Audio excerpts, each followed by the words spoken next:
Yang perlu kita ketahui, setan itu tidak bisa membuat penyakit. Semua penyakit medis, Semua penyakit medis yang diobati ke sini ke sana itu tidak sembuh-sembuh, tidak bisa sembuh. itu ada kaitannya dengan Potensi besar ada setannya. potensi besar. Potensi besar. Setan tidak bisa membuat kita tidak sholat. Sakit lambung ya, bertahun-tahun itu potensi juga ada setan. Migrain nggak sembuh-sembuh, setan. Sinusitis nggak sembuh-sembuh, setan. Sakit jantung nggak sembuh-sembuh, setan itu pasti. Assalamualaikum warahmatullahi wabarakatuh. Alhamdulillah ya. Semoga kita semua dikasih rahmat, taufik serta hidayah oleh Allah Subhanahu wa taala. Amin amin ya rabbal alamin. Pada hari ini saya ada pertanyaan unik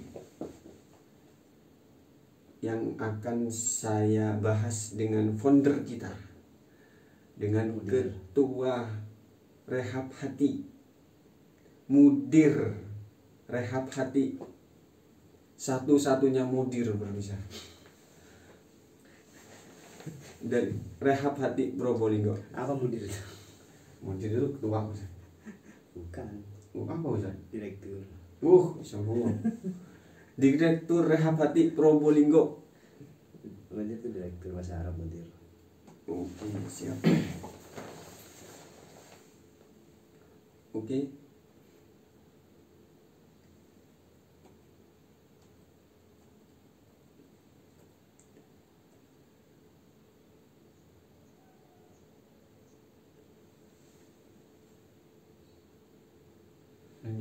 Iya. Tak kira nunggu Ngapain? kan nanti dibuat sama saya. Iya. Iki dah enak. Tanya aja apa kan dia di kelurahan itu, tanyain aja.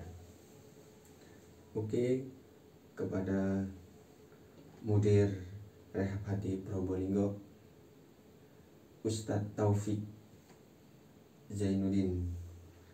Kenapa? Saifuddin. Biar kenal Ustaz. Oh iya. Assalamualaikum Ustaz. Ya, Waalaikumsalam warahmatullahi wabarakatuh. Mohon solusinya Ustaz. Apa? Ini ada berita terkait dengan penyakit medis. Itu ternyata ada indikasi dari jin atau setan. Itu benar atau gimana Ustaz?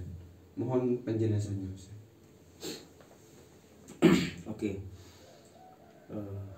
Ada penyakit medis terdeteksi medis, Ya. tapi itu gangguan setan. Ya, ada kabar seperti itu. Kabar tersebut. Banyak sudah di sosial media itu katanya ada gangguan setan di sana. Sehingga sakitnya nggak sembuh-sembuh. Oke. Baik ya. Assalamualaikum warahmatullahi wabarakatuh. Alhamdulillah, salatu wassalamu ala Rasulillah wa ala alihi washabihi ajma'in. Kan. Nah, terkait pertanyaan barusan ya kan. Penyakit medis ya kan. Ternyata ada gangguan jinnya. Iya, itu. Pertanyaannya apa? Apakah benar gitu? Nah, dan kok bisa di itu kan ada yang menyampaikan seperti itu Ustaz. Itu gimana ya? Apa ada ciri-ciri khusus bisa dikatakan itu gangguan jin? Kok seolah-olah semuanya dikaitkan dengan jinnya gitu loh. Oke, siap. Oke, gini, apakah penyakit medis ini potensi gangguan jin? Atau ini penyakit medis itu murni medis? Ya, bisa tapi ini medis kan? Jelas medis. Misalkan jantung gitu kan ya? Iya. Ya, misalkan sakit jantung. Jantung. Kok jantung gangguan jin? secara medis kan Ada. fix. Oke. Baik, begini. Terkait dengan penyakit medis ya kan. Terus kok dikaitkan dengan gangguan jin? Yang pertama, yang perlu kita ketahui, setan itu tidak bisa membuat penyakit. Ya, Orang sehat, fisiknya sehat. Terus misalkan ada setan yang datang kepada dia, ya kan? Atau mungkin sihir, tapi dia nggak punya keluhan. Ini susah dia tuh, mau nyari organ mana gitu. Apa yang mau diserangin dalam orang ini sehat 100%, 100% sehat. Bingung tuh setannya tuh. Jadi setan itu nanti akan mencari organ-organ atau bagian tubuh yang memang ada indikasi sakit. Misalkan ya, jantungnya lemah. Setan melihat tuh, wah ini jantungnya lemah nih. Ya itu sudah yang dihantam sama dia. Ini contoh nih, bingung kan ya? Ini tembok nih, ya kan? Tembok ini kan aman toh, tahan masih kokoh, gitu kan? Di sini ada tembok yang rapuh, ya kan? ya. Orang cerdas, kira-kira yang mau dipalu yang mana kira-kira? Yang mau dijebol? Di sini rapuh, apa di sini yang ada? Yang masih utuh? Ya sing rapuh sing gampangan. Nah itu, setan bisa. Lah apa soro-soro golek membuat penyakit? Karena basicnya dia nggak bisa buat penyakit, ya mending itu. Ya ada yang titik lemah di organ itu yang diserang sama dia.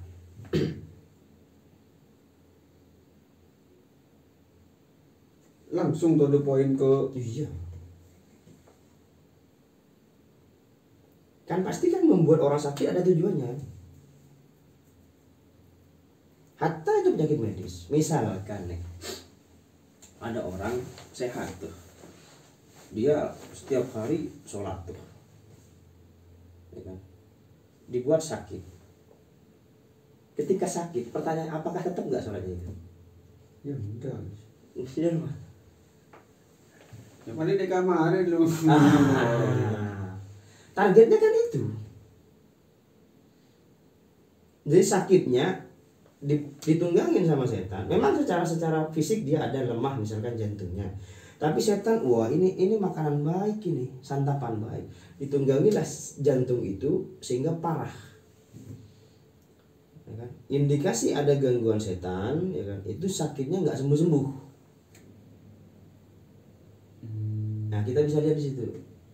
Udah medis murni, udah berobat, nggak sembuh-sembuh. Potensi ada setan. Semua penyakit medis Semua penyakit medis. yang diobati ke sini ke sana itu tidak sembuh-sembuh, Tidak punya sembuh. itu ada kaitannya dengan Potensi besar ada setannya. potensi besar. Potensi besar. Kita bilang potensi karena kita nggak bisa melihat tuh. Ya, kan? Saya ngomong pasti ada setannya. Memastikan dari mana saya itu? Potensi besar itu ada setan di penyakit itu. Meskipun secara diagnosa itu terdeteksi. Seperti apa penyakit jantung, kanker misalkan, ya kan? Atau mungkin vertigo, ya kan? Atau apalah semuanya penyakit yang terdeteksi di medis yang tidak sembuh-sembuh, ya kan? Biasanya ada setan yang nunggangin itu. Jadi meskipun ditreatment dengan cara medis, diobatin dengan cara medis, ya itu nggak pernah selesai.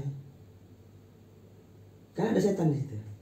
Nah, itu diruqyah dulu, setannya keluar, selesai itu.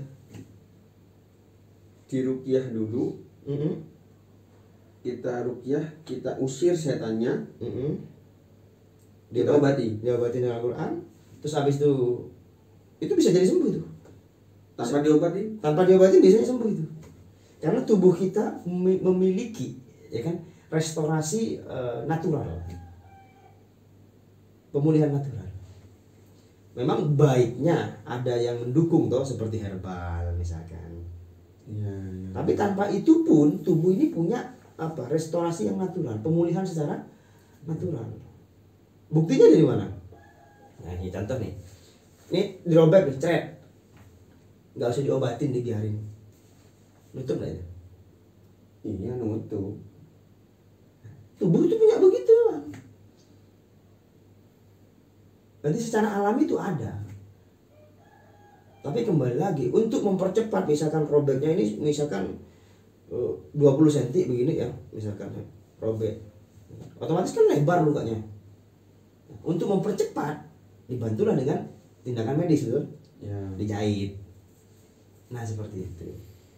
Tapi seandainya nggak tanpa dijahit pun, misalkan diikat-ikat dengan kain, itu pun juga bisa. Paham ya? Nah itulah pemulihan restorasi alami dari tubuh. Itu memang secara alami. Iya, memang seperti fitrahnya begitu. Nah seperti itu. Nah terkait dengan penyakit yang ada gangguan setannya ya. Nah, ini saya punya rumus ya. Ini punya rumus ya untuk teman-teman semuanya ya. Ini bisa jadikan rumus. Misalkan begini, kita terdiagnosa penyakit medis, apapun namanya, jantung, kanker, vertigo, lambung, atau semua lah ya. Dari medis menyimpulkan ada. Lalu kita rukyah. Oke. Ketika dirukyah muncul setannya. Kesurupan misalkan. Atau ketika dirukyah muntah-muntah misalkan. Ada respon di sana. Ada respon ketika dirukyah. Berarti ada setan yang muncul ketika dirukyah, berarti itu bukan penyakit medis. Meskipun itu penyakit medis. Meskipun itu medis. Setannya keluar, sembuh nanti penyakitnya. Itu sudah kita buktikan.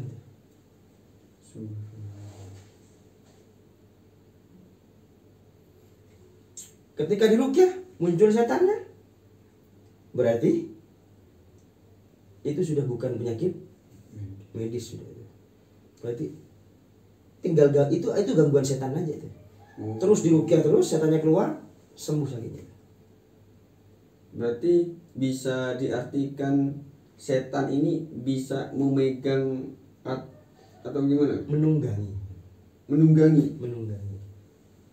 Cek tetap loro, jantungnya loro gitu. Ya. Menunggangi. Tidak, setan dicatat ya. Setan atau sihir tidak bisa membuat penyakit. Dia memperparahnya. Dengan cara menunggangi itu. Ya, menunggangi dengan caranya. Seperti itu. Satu-satunya jalan untuk mengusir setan, Oke. hanya dirukyah. Oke. Bacakan Al-Quran itu. Nggak bisa dikasih obat. Nggak akan pernah nyambung.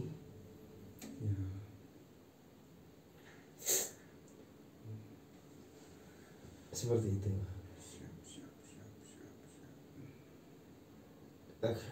Kenapa ada mungkin pernyataan sakit itu gangguan setan? Ya sekarang kita lihat orang sakit, ibadahnya pasti ngedrop tuh.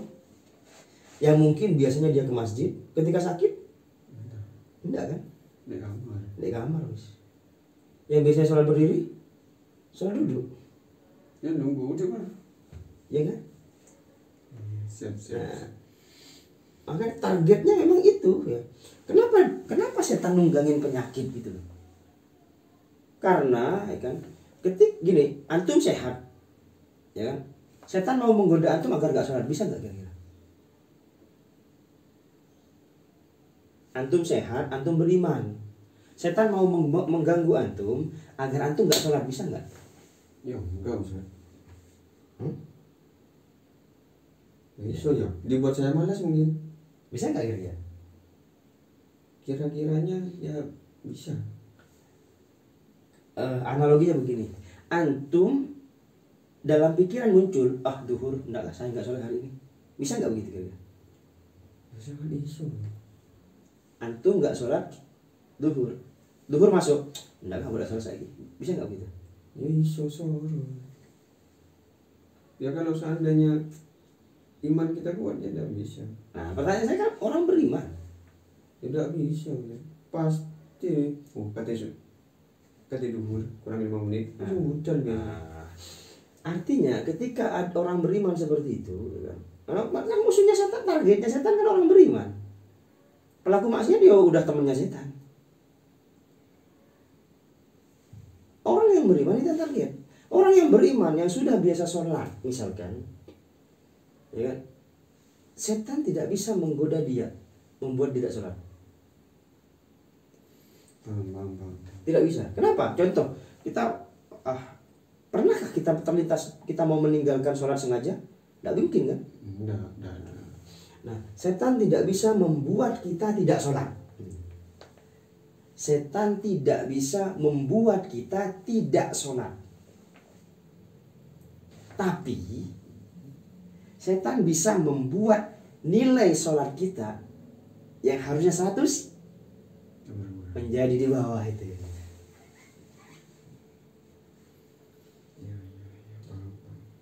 Ada orang udah tahu hukum meninggalkan sholat dosa. Kira-kira dia berani meninggalkan sholat? Tidak berani kan? Takut sudah kan ya. Nah, di titik itulah setan tidak bisa membuat dia tidak sholat. Setan sudah tidak mampu membuat dia itu agar gak sholat, gak mampu sudah. Tapi setan masih punya usaha membuat nilai sholatnya yang harusnya nilai 100, setan buat menjadi di bawah 100. Misalkan kita sholat berjamaah di masjid tepat waktu, ya, ini nilainya 100, ya, laki-laki. Setan apa yang dilakukan setan? Gak mungkin dia menghalangi dia ke masjid, gak mungkin toh. Tapi dia membuat gak usah jamaah lah, jamaah sunnah aja lah, di rumah aja, jamaah sama istri aja. Nah, beda nggak nih? Beda nggak kualitasnya? Beda. Udah beda kualitasnya, nilainya udah beda. Atau mungkin orang nggak mau berjamaah, yang penting tepat waktu aja. Yang penting tepat waktu aja dah. Yang penting Allah nilai saya gitu kan. Beda nggak kualitasnya sudah? Beda. Yang harusnya sholat jam 12, dia sholatnya jam 1. Yang harusnya duhur jam 12, dia sholatnya setengah 3 mepet asar. Inilah yang dikejar sama saya. Dan maaf itu sering saya lakukan. Mayoritas. Maka itu sesungguhnya tipu daya itu. Itu tipu daya setan untuk menggoda manusia agar tidak beribadah. Maka godaan setan yang tertinggi adalah orang itu beribadah tapi terhapus ibadahnya. Apa itu? Melakukan kesyirikan. Ya kan? Allah sebutkan dalam Al-Quran, ketika ada orang melakukan perbuatan syirik, maka terhapus amalannya dari A sampai Z itu. Orang syirik, ya, orang syirik kan Islam toh? Ya. Pelaku syirik beribadah nggak kira-kira? Sholat nggak kira-kira kalau syirik? Ya. Sholat kan? Iya. Masih ibadah kan? Masih puasa betul? Iya. Tapi dia melakukan kesyirikan, menduakan Allah. Makanya dengan dia melakukan kesyirikan, maka pahala yang dilakukan itu terhapus. Nih cara setan di situ. Nggak bisa mengganggu agar dia nggak sholat, tapi dibuat terhapus amalannya dengan melakukan kesyirikan. Nih satu. Cara setan. Memang targetnya setan itu adalah membuat kita agar tidak beribadah. Itu target utama. Nah, salah satu kita ibadah melemah adalah dengan kondisi kita sakit. Betul ya? Ketika dalam kondisi kita sakit, itu yang ditunggangi. Bisa jadi diperparah sakitnya. Sakitnya ditunggangi sehingga tak kunjung sembuh lah.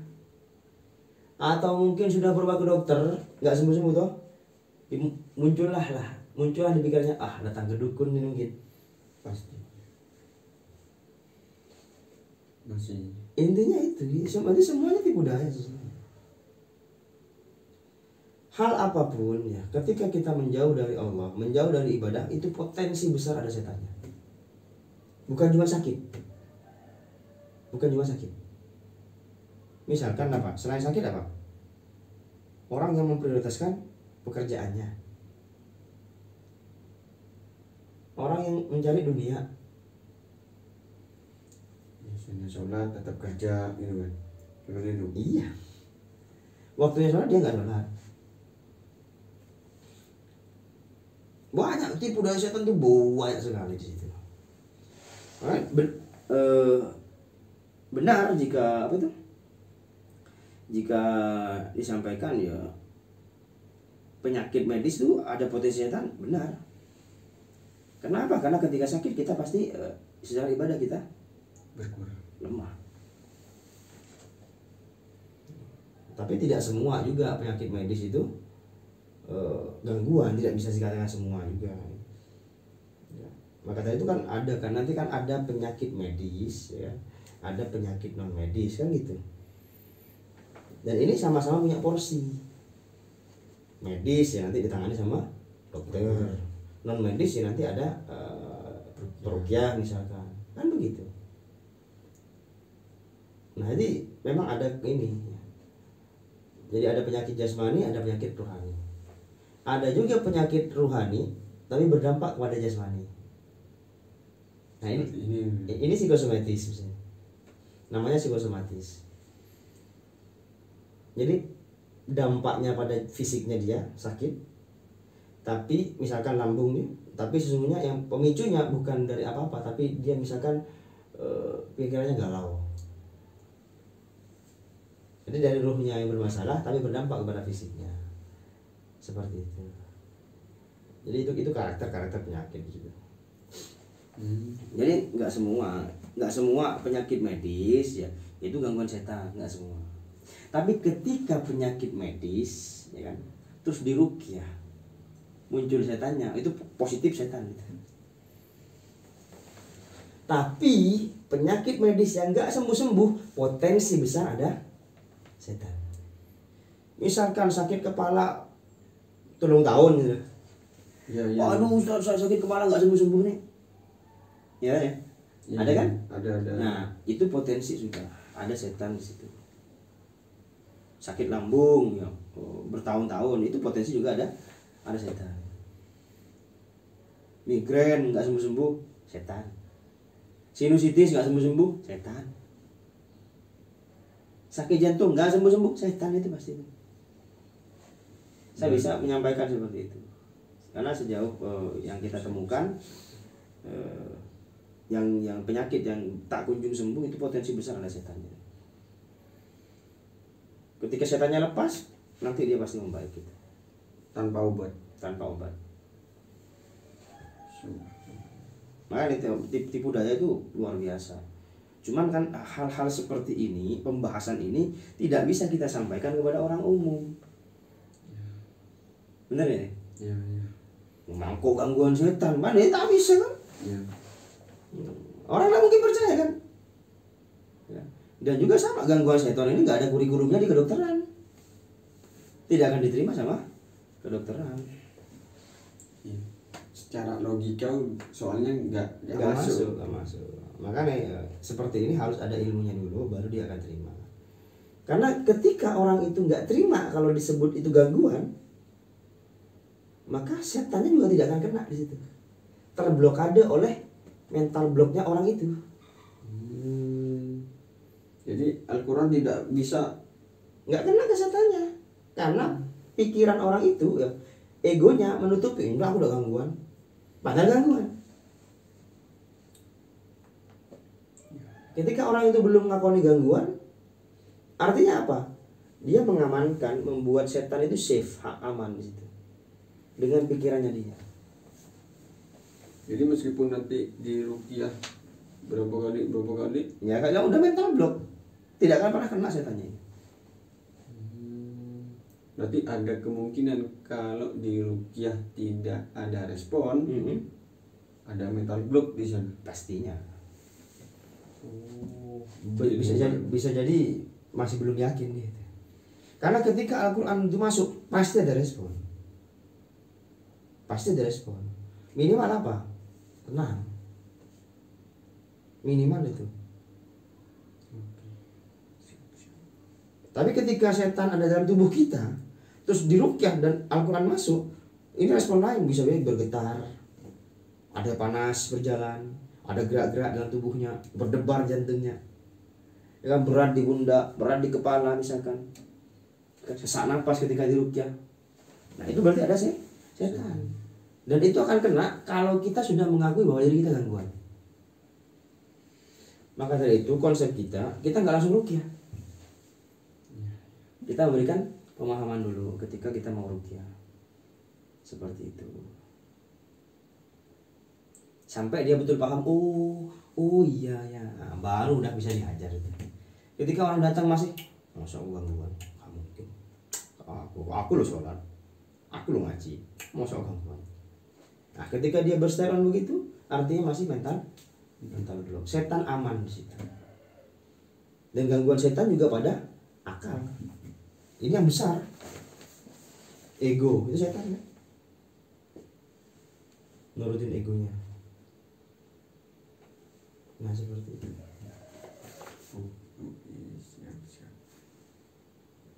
Intinya, ya kan, tidak ada salahnya teman-teman semua itu apa? Ketika punya sakit keluhan medis dan tidak sembuh-sembuh, ya khususnya penyakit menahun, penyakit medis apapun, tidak ada salahnya panjenengan melakukan ruqyah. Kalau bisa wajib melakukan ruqyah. Ya, udah medis sudah jalan, oke, tahan medisnya dulu. Yuk kita coba dengan Al-Quran dulu. Oke, siap. Ketika mulai diruqyah, ada respon dalam dirinya, maka semua vonisnya dilupakan sudah. Ketika diruqyah muncul setannya, vonisnya lupakan. Setan itu sudah, gangguan setan. Apapun penyakitnya, fix sudah. Siap. Dan ingat, ruqyah memang nggak bisa sekali. Oh iya. Mungkin dari Ustadz butuh berapa kali sih ketika kita Minimal 3 kali lah. minimal 3 kali lah. Baru itu akan ketemu itu, ada gangguan apa enggak itu. Kalau 1 kali, Ustaz saya 1 kali belum respon gitu aja, itu bisa jadi masih mental block. Bisa jadi masih terhijab. siap dengan egonya dia. Siap. Apalagi yang nyari ruqyah orang lain. Saya ruqyah sekali nggak ada respon, nggak ada perubahan. Ya bisa. Minimal 3 kali itu, baru akan ada kelihatan itu. Minimal itu. Tapi bersyukurlah ketika pertemuan pertama sudah ada respon. Tinggal tindak lanjut aja. Tapi ketika pertemuan pertama belum ada respon, kedua lanjut yang ketiga. Itu minimal itu. Itu biasanya saya menemukan kasus itu ketiga kali itu biasanya udah ada respon biasanya.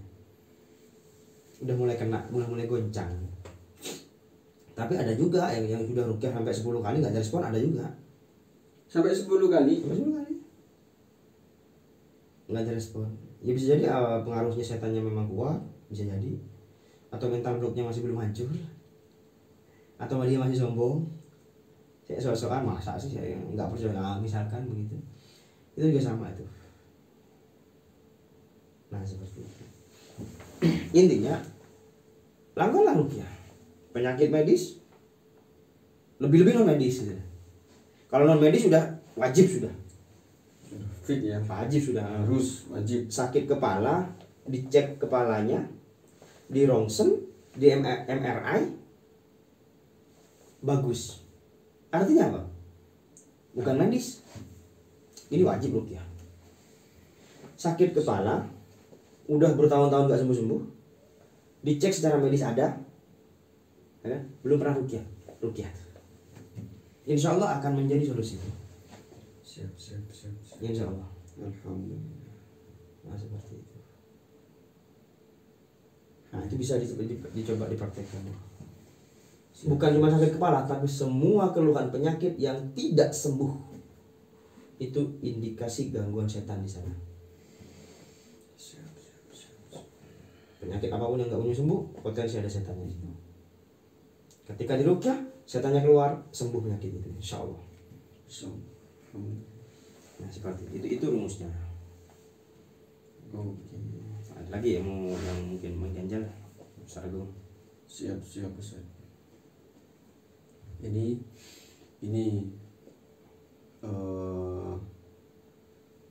alhamdulillah Ustaz. Kepada teman-teman mungkin masih ada pertanyaan atau ada sesuatu yang kurang paham, bisa tulis di kolom komentar ya. Nanti Ustadz, nanti kalau seandainya ada pertanyaan kita bahas itu saja. Boleh. Untuk menindaklanjuti. Boleh. Oke, siap. Ya mungkin cukup sampai di sini dulu Ustadz ya. Ya, siap. Barakallahu fiik. Oke, siap. Ingat kepada teman-teman, kalau seandainya jenengan atau keluarga yang mengalami penyakit medis, terutama tidak kunjung sembuh, penyakitnya sudah sampai 1 tahun lebih kah, itu wajib diruqyah. Jangan selalu pada medis, Ustaz ya. Ya. Oke, semoga bermanfaat. Barakallahu fiik. Wassalamualaikum warahmatullahi wabarakatuh.